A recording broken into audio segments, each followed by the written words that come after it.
We are making this amazing khichuri. I think khichuri আমাদের জাতীয় recipe হওয়া উচিত ছিল, বিকজ ইটস সো গুড। আর এটা সব বাঙালিদেরই পছন্দ, কারো পছন্দ না হলে সে মুড়ি খাও। Back to the recipe. আমরা আজকে মাটির পাতিলে খিচুড়ি রান্না করব। গরম ঘিয়ের মধ্যে তেজপাতা, এলাচি, দারচিনি দিয়ে দিলাম। এরা সুন্দর স্মেল বের করলেও খাওয়ার সময় দাঁতের নিচে পড়লে খবর আছে। এরপর এটার মধ্যে 1 কাপ পেঁয়াজ দিয়ে সেটাকে ভালো করে ভেজে আদা, রসুন, মরিচ, জিরা বাটা দিয়ে দিলাম। এরপর দিয়ে দিলাম হলুদ গুঁড়া। সমস্যা নেই, মাঝে মধ্যে আমিও এভাবে ভিডিও দেখে নিজের ক্ষুধা মিটাই। মশলাগুলো কষানো হয়ে গেলে দিয়ে দিব পোলার চাল আর মসুরির ডাল। বাসায় হঠাৎ করে খিচুড়ি খেতে মন চাইলে মুগ ডাল না থাকলে মসুর ডালই কাজে লাগাতে হয়। চাল, ডাল, মশলা সব ভাজা হয়ে গেলে দিয়ে দিব পরিমাণ মতো পানি। এরপর ঢাকনা দিয়ে আকাশের দিকে তাকিয়ে অপেক্ষা করতে থাকবো। কিছুক্ষণের মধ্যেই তৈরি হয়ে গেল আমাদের ধোয়া ওঠা খিচুড়ি।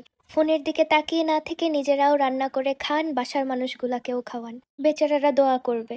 খবরদার আমার খিচুড়িতে বদনজর দিবা না।